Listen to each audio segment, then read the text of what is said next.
I don't know what this is going to be.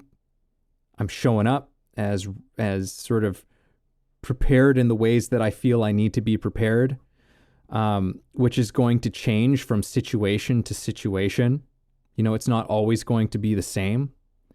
But then to show up and be attentive and be present and open to receiving and responding to, you know, the totality of all the relationships that you are interacting with, you know, and that are around you.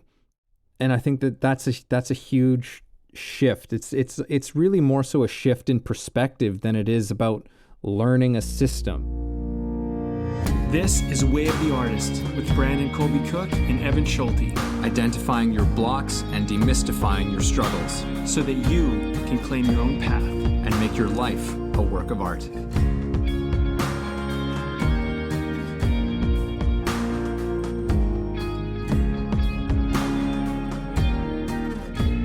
Clever or a creative accident? That's what we're getting into today. This idea that, you know, a lot of things that happen in the creative world don't actually happen on purpose. They happen actually kind of by accident. They're kind of mysterious. And we see this a bit when you see some of the top tier people, you know, talk about their process and talk about what happened. And it wasn't as planned as everybody sometimes thinks it is, or some think it is. And it's kind of like, you know, this is carrying on the topic of like letting go of control, letting something actually happen. And the mystery of what comes out is actually kind of the magic. So there's kind of sometimes this overthinking, these assumptions, this stuff about like how you can maybe control the creative process or work it or whatever. And again, we're going to try to direct away from those type of ideas and direct more towards the idea of letting this stuff happen and putting yourself in a place where it can. I have said my piece, Evan, and I think you have a lot more to say, so go ahead. Oh, do I have a lot more to say? I probably do. Yeah, no, I think that this is, this conversation is a fascinating one, and it's one that sort of I've been aware of for a long time now. I think sometimes practicing it can be a little bit challenging at times because, you know, we're sort of conditioned and we're patterned to kind of approach things always like, you know, in a head first approach, as in like, you know, a mind first approach. We don't necessarily move towards that state of, as you said, being out of control. But when it comes to creativity, as we've talked about many times on the podcast, you know, creativity always comes from an unknown space. But there's this continual thing that comes up of trying to control it. In fact, we just had a podcast like a little while ago about controlling creativity and sort of the fallacy on that. And I guess in some ways I didn't realize this is in many ways like could be a little continuation of that conversation in some ways.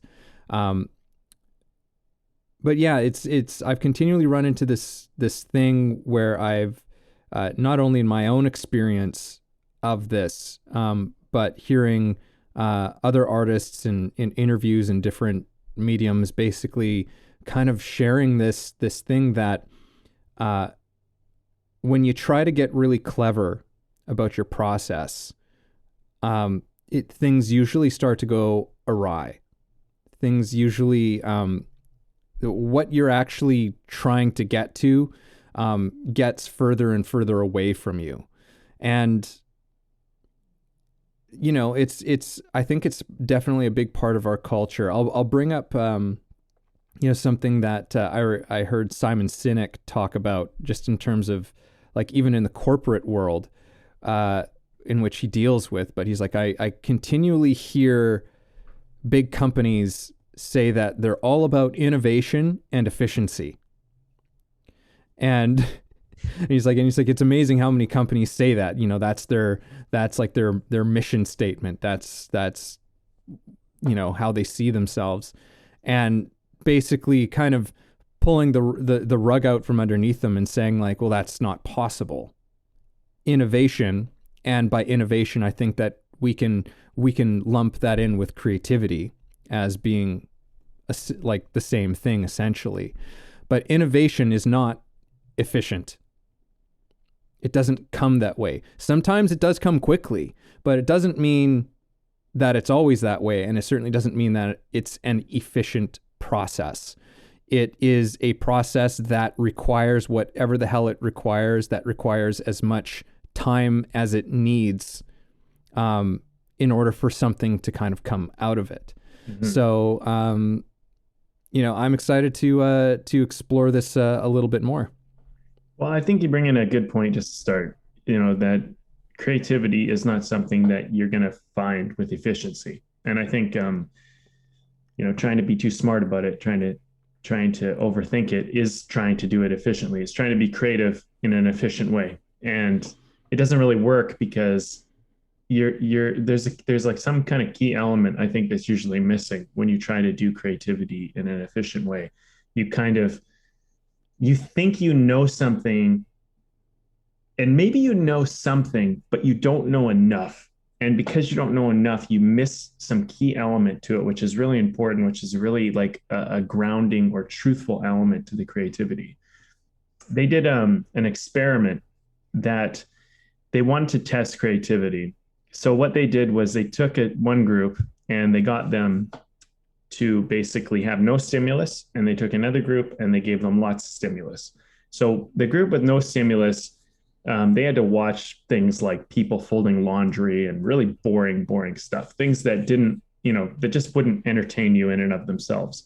And the other group got to watch stuff that was like, I don't know, maybe I don't really know enough about the experiment to know what they did to stimulate them, but it was stuff that would be very entertaining, like maybe a show you'd really like or whatever, stuff that would just really captivate you and take your attention.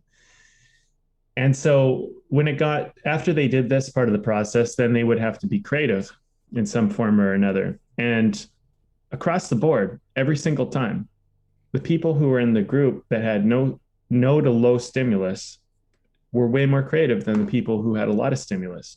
And the idea is that partly by doing nothing, by not having anything to kind of provoke you, your mind starts to wander, it starts to play, it starts to explore upon its own self. And through that, creativity comes.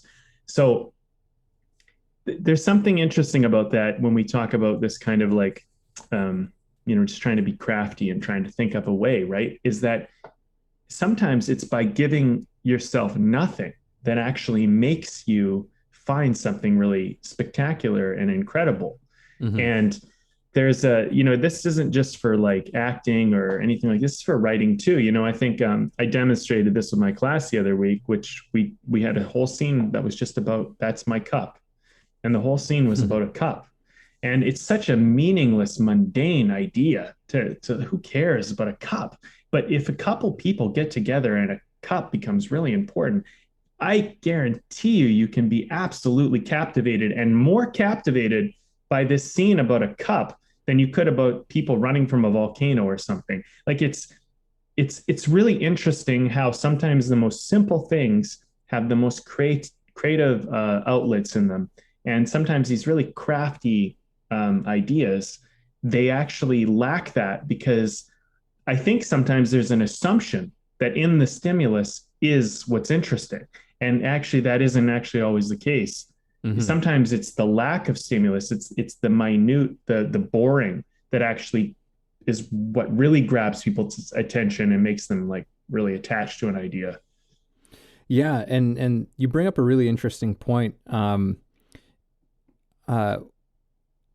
In Nick Offerman's book, Paddle Your Own Canoe, he kind of talks about that, where it's like, it's interesting what happens in theater, when you have like a little black box theater with minimal props and stuff like that for your production. He's like the audience in some ways is more involved and engaged and participating in the production, because the imagination has to fill in the blanks, as opposed to some big Broadway production where where they're literally like driving a car onto the stage, like where everything's just sort of there for you. And then you sort of become more dependent on that sort of stimulation to give you, everything, as opposed to, just, having less. And yeah. I mean, can I just jump in? Yeah. Look at horror movies, for example. When horror movies, when they became a really big thing, these movies often didn't have a very big budget, so they couldn't show the monster, and they couldn't show a lot of the things, the guts and the gore and the stuff that they wanted to do. Gore. I think I said gore. Yeah. Anyway, so because of that, it made people fill in their imagination of the unknown, and it was much more creepy. And then later they tried to get creative, and they're like, let's show the monster, let's give these things. And actually it took away the fear, because the more you see the thing, the less your imagination's at work and the less scary it is. And so you could say that it's a creative accident to not have a big budget and then have a much scarier monster because you're not able to show it. Like Jaws, for example, is another good example of this, right? Like limitations, budget wise or just technical wise. Whereas some of these other movies, I actually fail to even think of an example, because usually they're not memorable, because you end up seeing the monster so much, they're not scary and they don't stick with you. And that's this idea of really trying to show and think that you're so smart that you know what's going to scare people, and you don't realize that the thing that scares them is actually not what you think it is. It's much more simple. Yeah, and it's interesting, like particularly in the film world, where when you have more limitations and how these creative solutions come up and how they can end up paying off these really unexpected dividends, which is, that's half of what the equation of this conversation that we're having, these creative accidents. And, here's the thing, creative accidents don't just, in some ways they happen by themselves, but I think that there is a way in which they're sort of set in motion. There's still an attention to doing something, right? There's still a passion and a devotion and a direction that you're going in, but you are also sort of let go to the process, right? You're present and responsive to the process and the moment to moment of how this whole thing that you're creating is happening. And through that, all of these things kind of have a way of coming out. But again, I think it's, as you've been sort of alluding to, that stuff comes out of simplicity, and like we have one of our laws, the laws of simplicity. And that's a huge, huge part of it, is when you focus and put your attention on just doing something very simple, all kinds of little things have a way of coming out. A couple of examples of this, just that I can share in my own experience are, in acting, when I really started to understand this as a principle and part of my acting, which was at one stage, I was trying to show the work that I was doing. Like I was really trying to I've worked so hard at this and I'm developing my character and da da da da da da, and trying to, really trying to make sure that the audience got that. And that's that cleverness thing. I want everyone to see how clever I am and what I came up with and blah, blah, blah, blah, blah. Well, the problem is that I'm so focused on doing that while I'm performing that I'm not actually just being responsive to the moment. And once I started to understand and trust my response to what was happening in the moment, well, all of these little things have a way of coming out. Like that work, ends up influencing it in a way that is beyond what you could consciously do. You know what I mean? Like there's sort of, it becomes part of like an unconscious reality that's living on the stage. And I'll just also say with writing as well, you know, like some of the my flirtations with like screenwriting and stuff, I'll say it because I won't call myself a screenwriter, but I've written some stuff, as you know, Brandon. But one of the things that I found fascinating about that process was the way I learned about writing. I learned a few tools, certainly, but they were very simple. You know, it was just like, okay, this is sort of the story I want. This is where it ends. This is what I kind of think that this story is about. And now I'm going to write this thing, and it's going to be in service to that thing. You know, that's maybe an oversimplification of it, but that's the basic gist of it all. And upon going back after writing the script, going back and seeing all of these things that have come out in the script that I didn't intend to put in there, it wasn't a conscious thing that I was putting in there, but there's these fascinating things that end up coming out. And so I think that's those are some of the ways in which like this sort of thing that we're talking about works. I hear that. I do. And I think I always think back to that script you wrote on the highway, because I feel like that was kind of very early on in our screenwriting endeavors together. And that was something you went off and did on your own. And I remember there were moments in that really impacted me. And it took me years to really understand why. And I learned a lot about screenwriting. I learned a lot about the craft, and, you know, I have lots of screenwriting friends and lots of producing friends and people who, you know, they have all their opinions and ideas about what makes a good script. But what I find what's interesting is that sometimes the thing that impacts you the most is not like a technique that's used. It's like, for me, I think the reason why that script had an impact was because there were certain truths that were being told, and you didn't try to put them through anything other than I'm going to kind of like share. I don't know. It's actually even possible for me to describe it because I don't know what you did. And that was kind of what's great about it. You know, because I didn't know what you did and I didn't know what you were doing and I didn't know what you were up to, I couldn't predict what was going to happen. And because I couldn't predict what was happening, it hit me by surprise. And because it hit me by surprise, I had an emotional impact, and then it was memorable. And I think this is kind of the problem when we start to get, you know, a little too creative about our creativity. We think, oh, I know how to get people to feel this way or do this thing. And you don't realize that because you know what you're doing, they know what you're doing. And I think this is particularly true for writing. With writing, you know, I've come to realize that, and I think acting, and I think a lot of this stuff, you almost have to trick yourself out of thinking you know what you're doing. You know, it's like, look, like, I don't know, something I've been learning. I mean, I feel like filmmaking is this endeavor that I've taken on in this life. You know, whatever happens with it, but it's something that I continually learn and explore with. But sometimes you don't need to try to control what's going to happen. You just need to make sure that you're going to capture it in a way that you'll have something to work with. So you don't know what side of the, you know, sometimes it's a little more clear. You know what you're trying to do. You know the shot. You know how you're playing with it.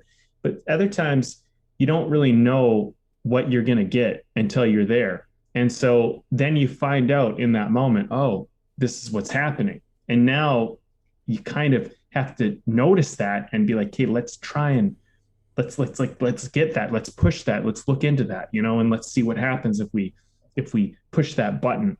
And I know that actors can really appreciate this because sometimes they don't know this thing is inside of them. And then a director can kind of go, well, like, what about this? You know, you're having a private conversation. What about this element or this thought, or, you know, maybe this thing, maybe it's actually more meaningful than it actually seems. And it's like, yeah.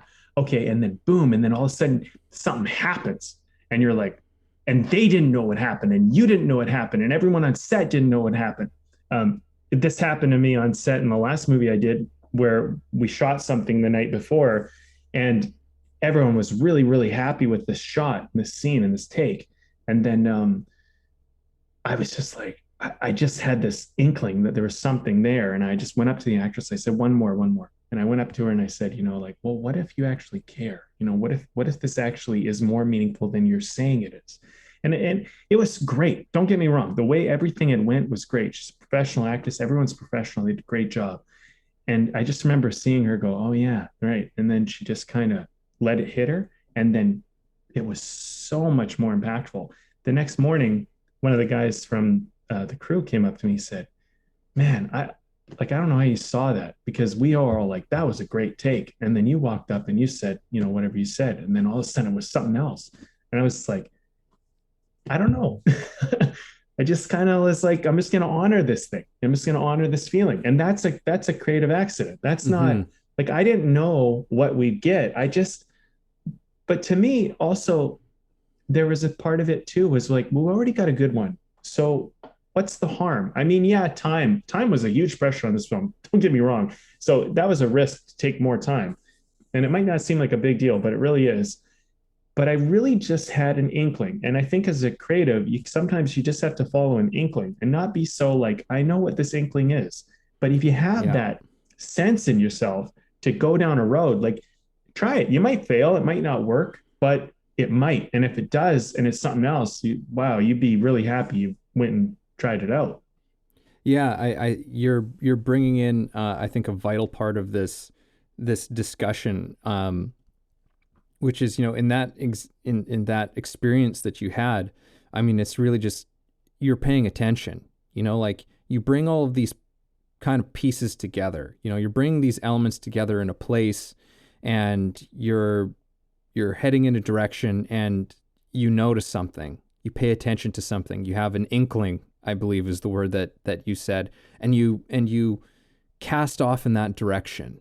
Like, you throw your sails up to the wind, and you and you see where it will take you, and how far it will take you. And you don't know. You don't know what's going to come out of it. And I think that is like such a beautiful thing. And the more you're trying to be clever about it, the more you run the risk of losing out on that stuff. You're not attentive and present to what's going on, because you can become so attached to this, what's just an idea. Yeah. In your mind, when there's, I always tell my acting students, and it's something that, my teacher taught me, but it was like, your partner will take you further than you ever dreamed of, and the idea behind that was like, take the attention off of yourself, put your attention on what's happening, put your attention on your partner, and just respond attentively, fully as possible to what's going on. And he was absolutely right, because you end up, your performance just ends up going to a place you're like, what is even going on right now? Like, you're just on this ride, and it's unpredictable, and it's exciting, and there's a kind of effortlessness to it. There's a kind of, in the sense that I'm not trying to willfully do all of these things. I'm just in a way become a part of this thing that is unfolding. Not to make it sound super woo-woo and mysterious, but I think that it's a mistake to try and define it too much, which is I think another aspect of this conversation. I think we try to define things sometimes too much in the creative process, and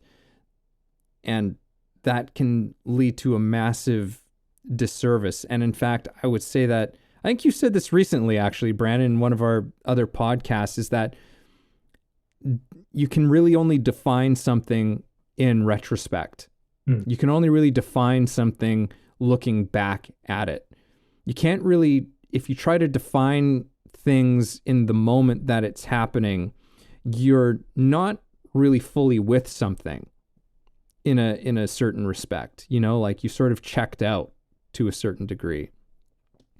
Yeah.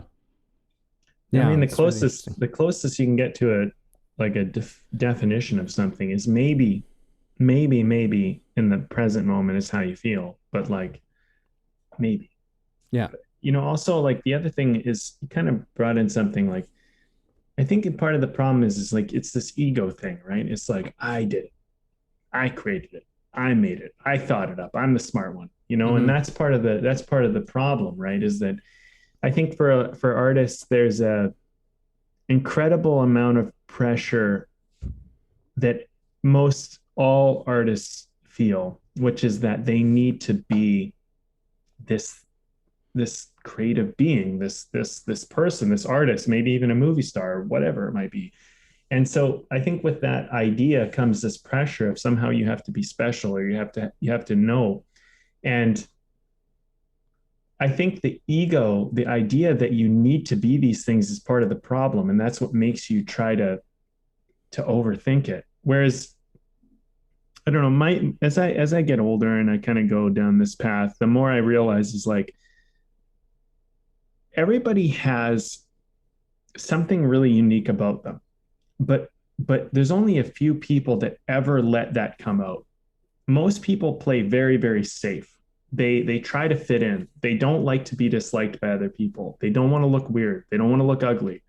Um, and these are all very normal and natural things. But the artist, when they abandon their ego, when they abandon the need to look good, when they abandon the need to look cool, to be accepted, to be liked, all of these things, that's part of what allows the truth to come out and this uniqueness to come out. And it might be liked, it might be loved, it might be accepted openly, but it might not. And that's the risk. And if you don't take the risk, you don't get the reward.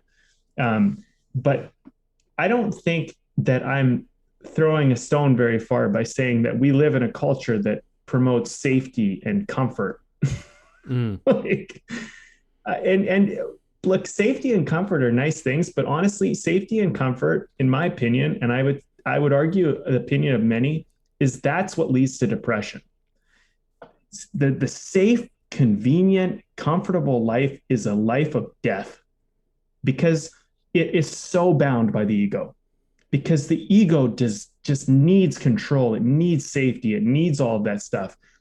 Um, the less you fear, the less you need safety, the less you need comfort, the less you need ego. And through that, the more willing you are to go out there and metaphorically die before people, and and the thing is the ego is what makes us scared of death. It's the ego is what makes us scared to live our best life, because to live our best life might mean that our old comfortable secure life has to die, and we just don't want that to happen. And that's a metaphorical death, but by hanging on to the secure comfortable life is also hanging on to this depression. It's hanging on to this ill-fated existence of nothing. And it boggles my mind why we get convinced and why we actually believe we should, because I really think that creativity is not necessarily the end goal. It's a byproduct of living a fulfilled, like riskful life, a life that actually dares for something. Creativity becomes a natural response to the unknown. It becomes a natural response to, how am I going to navigate this thing that no one's ever navigated before? And I'm the first one here, but that's a scary concept to present to someone. But when you are on the frontier of your life, you're alive, man. There's no room for depression. There's no room for sadness. There's no Yeah. room for whatever. I mean, sure, you might get scared, but like the exhilaration of getting past fear is so invigorating that you don't want to fall back into this boring, I don't know, like mundane existence, right? So Yeah. I think part of it is we're not just talking about being like, smart about your art versus like letting your art kind of be smart about you. We're talking about letting go of comfort, the comfort of control, the security of control, the safe ego driven life where you want to look good and not be ugly and not be rejected. And we're Yeah. saying if you really want what you say you want, you're going to have to be willing to be disliked. You're going to have to be willing to look ugly. You're going to have to be willing to be a weirdo. you know? But the thing is that if you do it fully and authentically, you might just find that that's what people want and that's what they're looking for. They don't even know what they want. And then they admire you and go, how did you do it? And it's like, well, I dared to walk away from what you thought I should do. Really, that's really the answer. Yeah. Yeah. There's so much in what you just said. Um, I think it's a fascinating thing because I think that, in our culture, we like we idolize people who are these risk takers. Like this is kind of a strange sort of conflict that I think that we live with, in a societal level, but also on an individual level, because we idolize these risk takers, these people who dare to pursue their dreams, and especially the ones who, achieve, all this sort of fame and glory and all that sort of stuff. But then at the same time, I would say that we more so in actuality, we teach and perpetuate a culture of safety. Like as if being one of those like creative risk takers is reserved for only a few people, right? So we live with this mixed messaging, I think from a very early age, where it's like, okay, I'm supposed to take risks, but I'm also supposed to, be cautious and play it safe and like all of this other stuff, and have all of these comforts and build this security for myself. And so there's this friction, there's this conflict that creates within us, which is a pretty interesting challenge that we come up against. But as we've been saying, like ultimately in a creative sense, it's like that safety has to be let go of. There's no formula that exists for it. There's no system that creates any guarantee of a creative outcome, right? They're just ideas that have worked at one time or another and could, absolutely not work, 100% be an absolute failure. So, I mean, I think that this is why, I would say that you and I are advocates for presence and attention, because it's such a lesson that artists from all walks of life seem to learn, where it's just like, oh, I need to just pay attention and be present. Like, yes, I have a direction that I start out from, but then it's who knows, like there's this willingness to let go that facilitates genuine creativity. And that letting go isn't a system. That letting go is an outlook. That letting go is something else entirely that comes from within us. I think it's a willingness to live your life, honestly. Yeah. And I think that it's not just about art. I think it's about life. I think it's about so much more than just trying to create a piece of work. I think it's about, having a life that's actually worth living, that's fulfilling, that's not this, and I think that look, I think that people naturally have fear, and that we have a society that encourages it in us, because basically we don't want to have to look after everybody who makes a mistake, and there's a whole lot of reasons why it's just like, look, if you just play it safe, it's easier for me because I don't have to worry about you. I don't have to think about you. If you're my kid and you do it safe, I know you're covered, your bases are covered. Okay, you're good. And then I'm good because you're good, and there's this whole kind of society that's built on this like house of cards of everybody is good, right? Everyone's good. And it's like, meanwhile, it's like, yeah, you're good on the surface, but like deep down when you're on your own and you're alone, you're like, you're not good. You're not Yeah. good. You're not happy. You come home from work and you got to watch TV because you're bored or whatever the hell it is that you're doing all day and all of this stuff, and you're not talking to the person you really like because you don't think you can do that. So you don't even dare, you don't even try. And it's all of this death after death after death of what you really are. And then we call that safety and security. And unfortunately, the people that buy into that try to push that on everyone else because, well, I'm doing it, so you should do it. And this is how we do it. And it becomes this perpetual, like, disease thinking, and that's why we have a society of disease. There's a reason why people commit suicide. There's a reason why we have a mass depression rate. There's a reason why people drink all the time and do drugs all the time. This is not a surprise.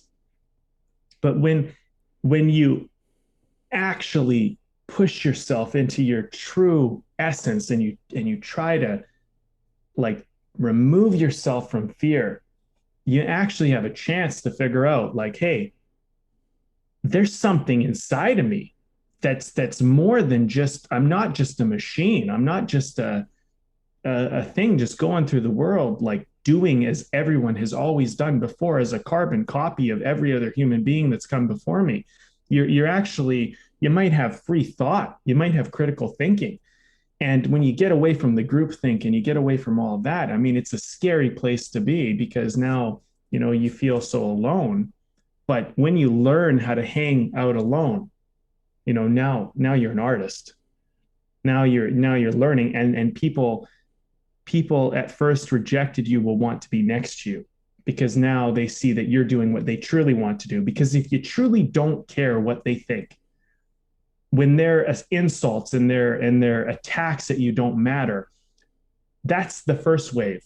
But once that's done, and once you get through that and they realize you don't care, now they realize they can't affect you. They can't bully you. They can't tear you down. And now, oh, they want to hang out with you. They want to be at your parties. They want to be with you. They want your autograph. They want all that shit. They want to know how you did it. Yeah. And just remember, it's not even their fault. We live in a groupthink idea of safety and security that somehow to dare to live is some big risk. And it really isn't. It really isn't. Because you know what? If you dare to live, you're going to develop the skills you need to figure out. You can always go back, but you can't always go there. Because if you stop going out and pushing your life, eventually your life's gone and you'll never build those skills. But when you go out and you risk it and you learn and you figure out how to do your own thing, how to be yourself, you can always go back. You can always figure out a way to fit in, and then you can leave by will. But people who never leave that, they are just stuck in a prison of the existence of safety and security. Yeah. That's maybe my opinion, but I honestly don't think you have to reach too far to find some other people who think like that, who have a lot more clout and credibility than I do, at least on a social success scale, to tell you the same exact thing. Yeah. Yeah. That was a good soapbox, Brandon. Dude, I'm preachy today, but look, man, I this is my life goal, man. My life goal is, like, I want to push myself outside of this fucking societal realm into my own true self and find out what that is. And if that means being disliked or ostracized or whatever to do that, fine, man, because it's worth it. Because when I look at the disease of social normal, I'm like, I don't want to be accepted in that. That's not okay. I don't want to be poisoned by my food or have abuses of power and just say that's fine. I'm gonna push the status quo. I'm gonna push out there. I'm gonna say, like, you know what? And if you don't like me while I do it, that's fine. But you know what? At the end of the day, I know people truly deep down, they admire that, because I admire that when people do that. So, and that's why I'm not just doing it for myself. I want to encourage others to do that, because I think it's the death of an existence to just accept your lot and just be like, this is it. This is all I get. This is all I am. I just don't believe it. Yeah. Yeah. Where do we go from there? I mean, I'm sure there's places we can go from there. For these sure. Topics, man, they light me up. Yeah, no, I think for good reason. It's just like I think it's just because when you look at some of these matters closely, when we really kind of scrutinize, some of the ways that we do things and we live and the patterns and things that shape our lives. And when you really look at them and you scrutinize them, and it's just like, this is insane. This is actually insane, but we've convinced ourselves that this is the most sane way to do this, right? Like it's this, but it really is insane. Like there's no getting around it, like there's, and don't get me wrong, there is, there's ignorance and it's not us here saying that we've got this all figured out, because, there's so many ways in which I battle with the stuff that we're talking about every single day, like the fears and the insecurities and these things that keep us from daring to do these things and taking risks and stuff. Like it's, but there's, every time we look at it, and it's part of the reason why, I love these conversations, is it's a continual reminder for myself, that, hey, that isn't the way you want to do things. That isn't the path that you want to take. Can today, tomorrow, you step out just a little bit further than you have before? Can you take one more step? Can you take one more step to that thing, towards that thing that really means something to you? And can you do it with as much abandon and joy that as you can muster? Mm-hmm. Not necessarily that the fear isn't still there, but that it's not the controlling influence in what you're doing. Well, I have a tenet, and I've said this many times before, but one of my tenets in life, one of my core principles is don't make decisions out of fear. Whatever you do, just don't make a decision out of fear. You can feel all the fear you want, fine, but don't make it because you're scared. Yeah. Just don't do it because you're scared of what might happen. Find a better reason. Find a better reason for yourself. You deserve that. You're more than that. You're more than your fear. And you know what? Fear is good, though. It keeps you alive. It does a lot of good things. There's nothing wrong with having fear, but don't make decisions out of fear. Yeah. Just don't let, like, even if you feel a profound amount of fear, even if it causes you to do the same thing by thinking about it and making it from a different decision, just don't make it because you're scared, because scared people make bad decisions.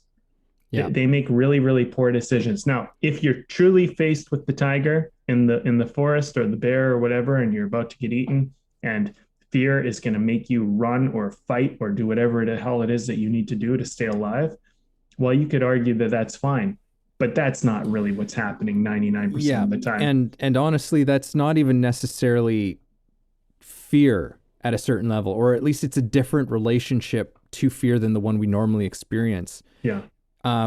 Just as some neighbors of mine, just yesterday, I was chatting with them, and they were saying that, they'd gone on a hike with some friends and up to these waterfalls, and it's a hike that they've done many times before. And anyhow, they were crossing the creek that's just above the waterfall, and a friend of theirs, I guess, slipped or whatever, that they were on this hike with, and like slipped and was holding on to a rock, like almost went over this waterfall, like, which would have been almost certainly fatal. And the group of them had to they were holding each other's hands, creating like a human chain to grab their friend and pull them out. Like that happened like just recently to them. And they were talking about how like they just acted. Like there wasn't even, this is the thing. It's like, it's this, you hear about it and you're like, oh my God, what a scary situation. And you could be afraid of that situation happening to you. But in the moment that these things actually happen, there's not really time to be afraid. There was just action. Because like and it was just interesting because they were expressing that exact point. They were just like, we just, you just did what you had to do. Like, it wasn't a matter of like being scared. It was just action. So it's just, I'm bringing this up to kind of question, like, just to call into question our relationship to fear and what fear actually is to us and for us. Well, I think that's a good example because, we're probably not as scared as we think we are when it really comes down to it. There's the moments when you have to act, yeah, we can say, well, it was fear, but it's like, you might realize that you're actually a lot more solid than you realize. There's like I can watch a movie and someone gets like cut open and I'm like, oh, ugh, that's fucking horrible. But then I've been in situations where someone has gotten cut and open and I've been the one holding their arm, making sure they don't bleed out and making sure that everything's good and repairing them. And it was super calm and cool through the whole thing because I knew I needed to take care of them and that's what mattered. And I think we have this weird relationship to fear because most of fear is imagined. So when you're watching a movie, you're like, I'm going to let myself have the fear feeling. But when you're in the situation, you might actually find out that like fear doesn't even factor in because there's just higher values. And I think this is my point though, man, is like, don't make decisions out of fear because really fear is actually quite a low value on the list of what your values are. So find a higher value, and you might say, well, I'm scared, but then you might say, but I want to stay alive is a higher value. And you might not think they're different, but they are, Well, it's like, there's a simple thing to that. It's just like, is your life in danger right now? In this very moment right now, is your life in danger? Probably not. Right. For most people, probably not. If you're listening to a podcast right now and your life is in, if you're on the edge of a cliff going, these guys really got a point. Yeah. It's doubtful. It's pretty doubtful that's the situation. But yeah, it definitely calls into question what is the actual fear that's going on right now, and for the most part, they're of the imaginary kind, as you've pointed out. So, well, just to kind of wrap this back around, right? So it's like, this whole like trying to outthink like how you'll be, maybe I'll share another story about something I think might relate because, if you were writing this as an acting scene or a screenplay or a movie, you might think that it goes a certain way. But the story goes like this. I was going downtown to a movie premiere and my car had been broken into twice before it never been broken into before, but this year it already been broken into twice. And I had a lot of like kind of issues around it. I was just like, hey, like I need to be careful. My car seems to be a target, whatever. And I was like, hey, but I'm going to this thing. And I found some parking a few blocks away. And as I parked there, I was like, I don't know about this parking lot, but I was like, but it's close. Okay, whatever. But also I'm just running through my head, like, I just don't want my car to get robbed, but it was there. Right. So I was like, you know what? I'm going to head back. I'm going to be back in my car at 11 at the absolute latest. I'm leaving the premiere. No matter what, I'm leaving. I'm going to be back at 11. I'm at the premiere. Of course, I'm at the premiere and we're having a blast. And all of a sudden I start talking to people. I start meeting people and everyone's like, no, stay, don't go. And I was like, no, I said to myself, I would leave at 11. And so I'm leaving at 11. And it was hard because I wanted to stay, but I said I would leave at 11. And that was it. I'm walking down the street. As I'm walking down the street, I look over at my car and the door's open. And I'm like, fuck, I've been robbed again. I was like, and I'm walking up to the car. And as I get up to the car, I see that there's a guy in my car scavenging through my shit.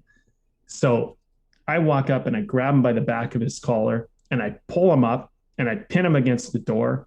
And I'm like, put everything down right now. And like, if you've never seen me when I get like intense, I get pretty intense.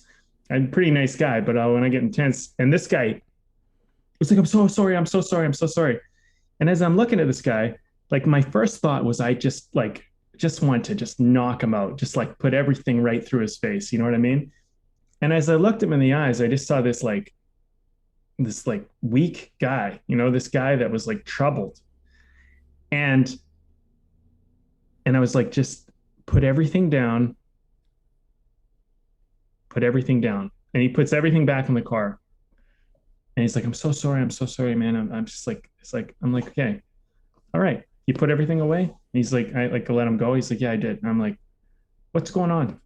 he's like, I don't know, man. He's like, I'm just, I'm a heroin addict. I'm like, blah, blah, telling me his story. He's like, this is embarrassing. He's like, I shouldn't be doing this kind of stuff, but whatever. And I just was like, I just saw a guy that was struggling.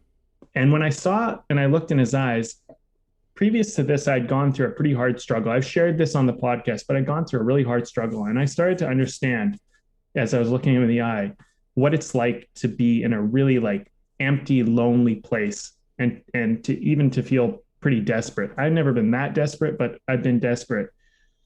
And I ended up, I don't know what he did with this, and people can judge it however they want. But I was like, well, what are you looking for? What do you need? And he's like, well, it's just looking for $10, blah, blah, blah. He's probably trying to get a hit, whatever. But I'm like, all right, well, don't break into cars. He's like, he's like, it's stupid. I'm not going to do it anymore, blah, blah, blah. And I was like, first of all, how do you break into mine? And he showed me how he broke in. So I've learned that, taught me how that actually happens. And then I was like, what do you need? And I ended up giving him $10. And I said, look, I also gave him my business card. And I said, look, man, if you need somebody to talk to, if you want somebody to call, he's like, why are you being so nice to me? And I just told him, you know what? I've been in a hard place. I know what it's like. I don't think you're doing the right thing here, but you know what? Everyone makes mistakes. Maybe you'll learn, but look, if you're having a tough time, call me up. We'll talk. I know what it's like. And he was like so thankful and so grateful. And he walked away and I drove off my car, no harm, no foul really. But in my mind, had you told me this was going to happen, I would have been, the only outcome is me knocking this guy out. Like, that's really, really where my mind was. Yeah. Like, I'm going to, like, if someone does this, if I catch them, I'm going to fucking destroy them. Like, that's how I was thinking. But then it came down to the moment, and that wasn't what happened at all. So that I would call a creative accident. That would be a very interesting scene in a movie. That really happened. So if you're trying to be too crafty, you're trying to be too creative, you might think, oh, this scene goes a certain way. But I live this. This is my life, what I've found is that you have all sorts of thoughts in your mind as to how you think things will play out and how they will go. But when it actually comes down to it, when you actually get into it, you might find out that it's actually a lot different than you realize. And I found acting to be like that. I found like actually getting into your screenwriting to be like that. I found a lot of these creative arts are very much like that you think you know what's going to happen, but then you have to let yourself be there. And in that moment, you will discover, and I found something out about myself that I never knew was in there. I thought I was an angry person. I thought I had a lot more violence in me. I realized that, you know what? I do have violence in me, but I actually have a kinder heart than I do violence. And in that moment, I didn't just kind of save him from a beating. I saved myself from one. Yeah. And I know it sounds very poetic, but it's actually very true. But I couldn't have predicted that until I got into that moment and it actually happened. Yeah. And I think that's a beautiful story, and I've heard you tell it a few times before, but I always appreciate hearing it. And sort of bring that sort of back around is like, yeah, like it's, you don't know, I think is something that a creative person really learns to embrace, is this, I don't know. I don't know what this is going to be. I'm showing up as sort of prepared in the ways that I feel I need to be prepared, which is going to change from situation to situation. It's not always going to be the same. But then to show up and be attentive and be present and open to receiving and responding to, the totality of all the relationships that you are interacting with, and that are around you. And I think that's a huge shift. It's really more so a shift in perspective than it is about learning a system, like it's because it is something that's fluid and dynamic and moving. It's in that space of, I don't know, and figuring things out as you go along. This was something that kind of, I wanted to make sure I brought this up into the conversation, because it was one of the things that kind of got us onto this topic. I was watching this interview that happened a number of years ago with Daniel Day-Lewis and Paul Thomas Anderson, shortly after the release of There Will Be Blood, which is quite an insane movie, and a brilliant performance. I mean, anything Daniel Day-Lewis does is, pretty much guaranteed to just be something extraordinary. He's my sort of champion. And what I found so interesting about this sort of interview that was happening with, I believe it was at some school in New York. And there was this professor who was asking the two of them questions. And it was so much of, where we started out with this conversation of like clever or creative accident. And the questions that were being asked were, in themselves, I felt, were trying to be clever in and of themselves. But they were also trying to extract some sort of a clever answer from the two of them.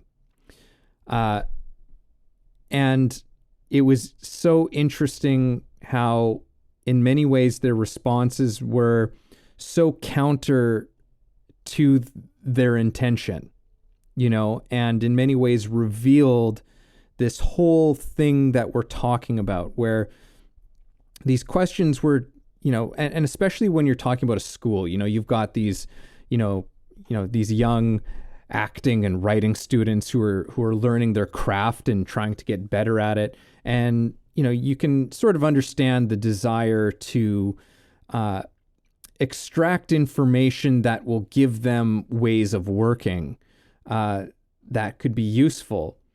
Yet at the same time, for all of these questions that we're trying to get these defined and definite answers to things, continually their responses were, well, that wasn't really intended.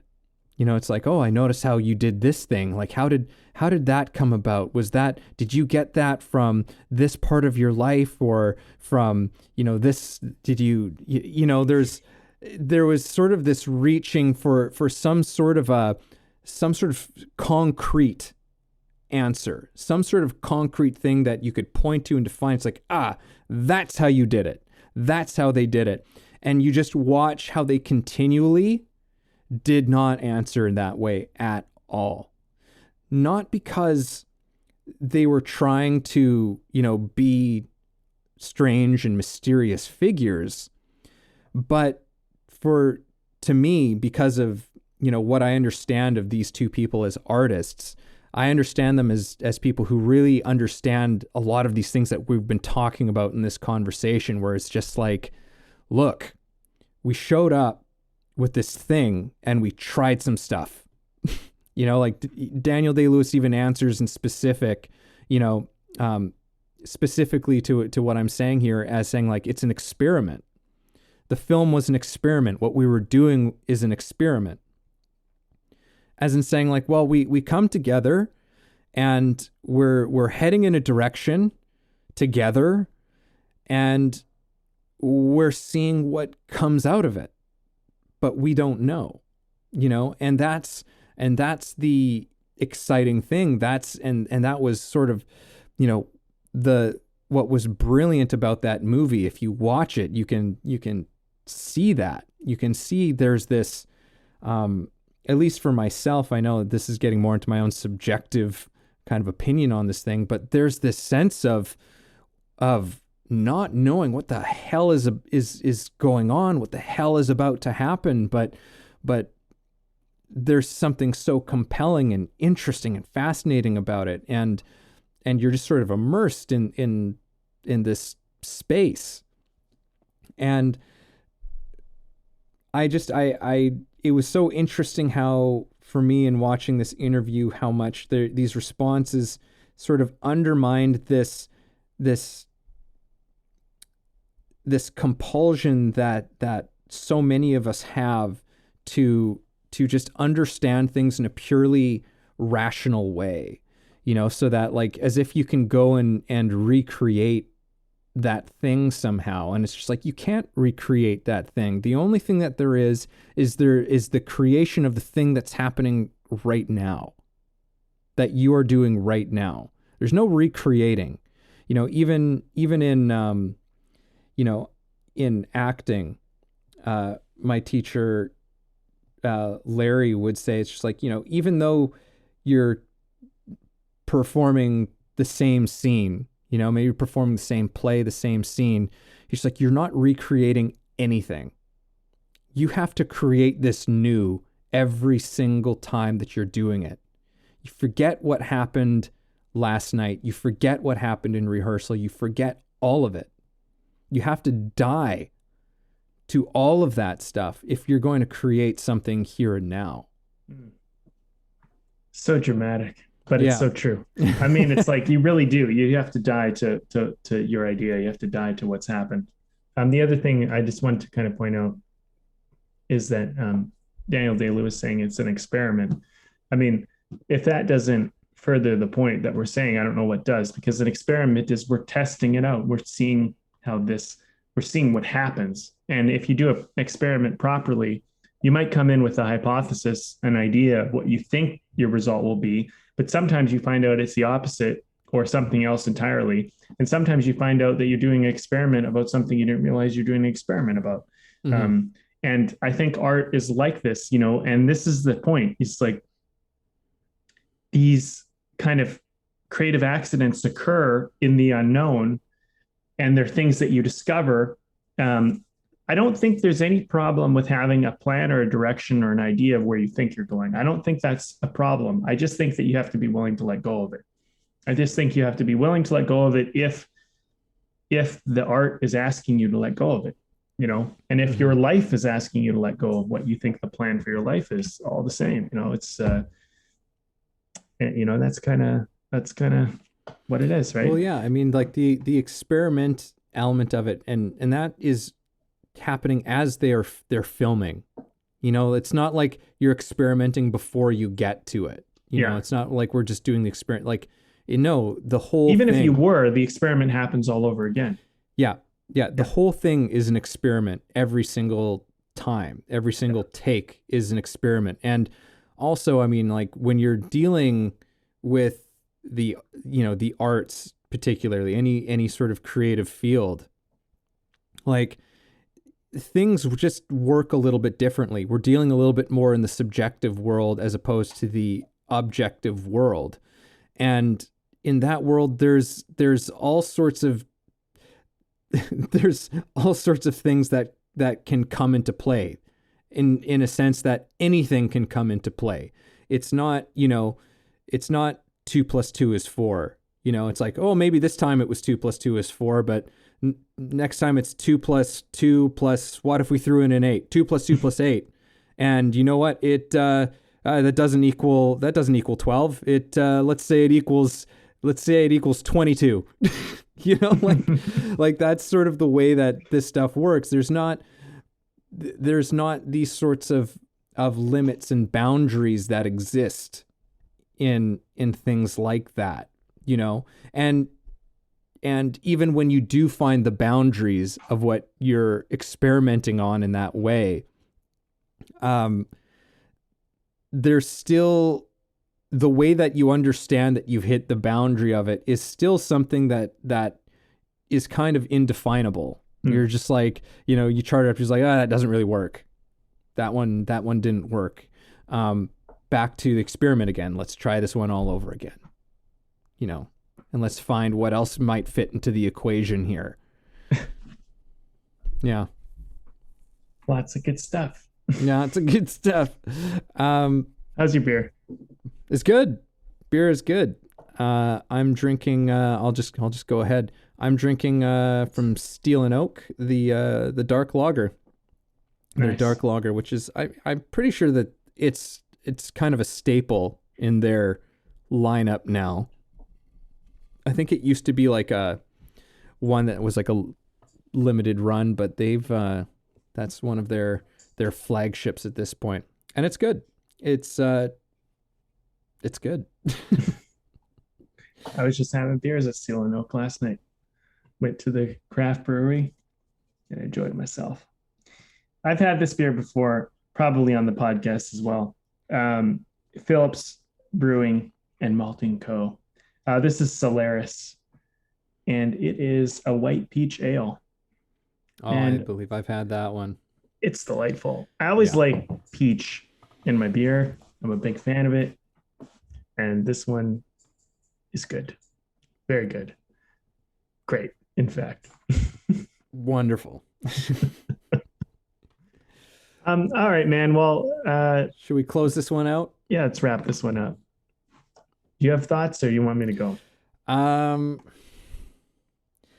go. Clever or creative accident. Yeah. I think that we've made no sort of illusions about sort of which side of the equation on this one we're on, as far as what we kind of lean ourselves towards is creative accident is more so what you want than clever, because in clever there are no unexpected things in clever. And clever might get you a few things. It might get you so far, but it will only get you so far. Mm-hmm. I guess is the whole thing behind it. And when it comes down to it in being creative, it's about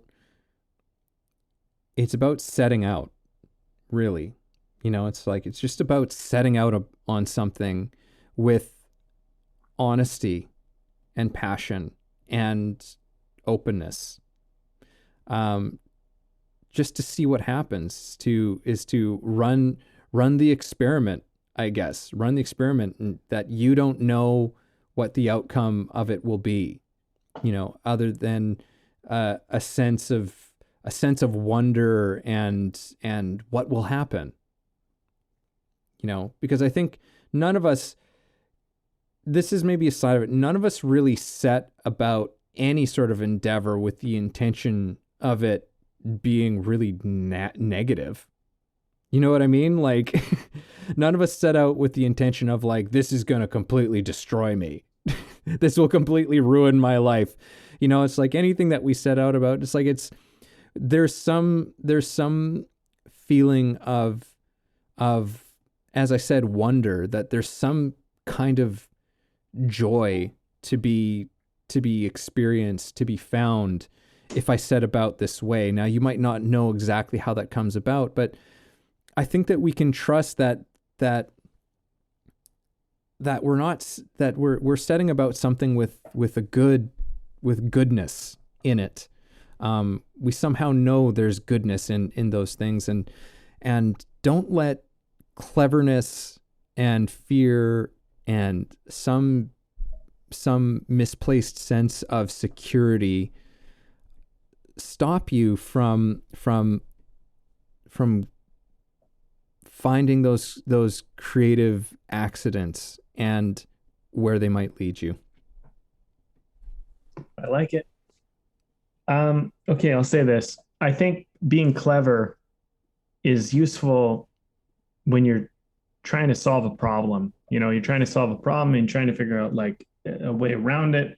You can be clever in finding a kind of a new or interesting way, or being quick enough to figure out a way. I think cleverness is valuable and useful in those types of scenarios, but I don't think relying on being clever or wanting to be known as being clever is a good idea as an artist or somebody who wants to live a really truthfully authentic life, because you're not going to be look, don't take offense to this because it's nothing personal, but nobody's going to be smart enough to figure out the profound qualities of that are inside them that are even yet for them to see. I mean, you don't know what you're made of until you find yourself in the scenario, and you might not like what you're made of when you find out, but you know what?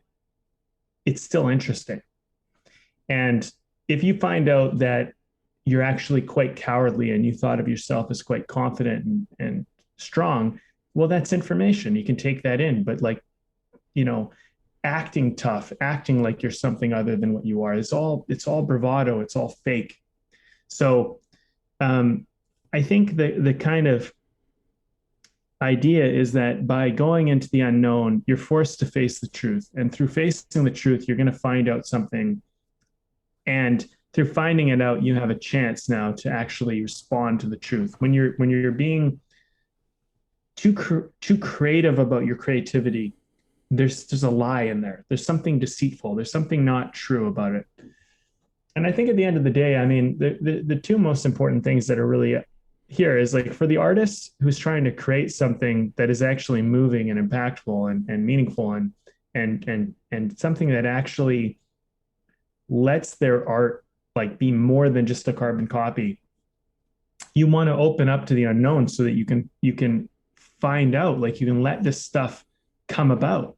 And as it comes about, you'll not only get to know yourself, but you'll get to discover things. You'll get to be a part of the creative process, and it'll be probably as exciting to you as it is to the audience. And I think on a further note, for the person who's just trying to live a life that's actually more authentic, and they're letting their true creative kind of, not even just creative, but their true self come out.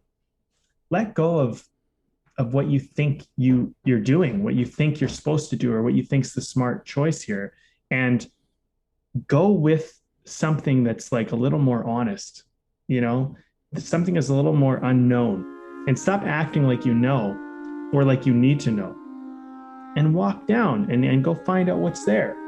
And then I think that when you find out what's there, you'll have a more of a capacity to be able to go the next step and find out what's in the next step. And to me, I think that is the goal.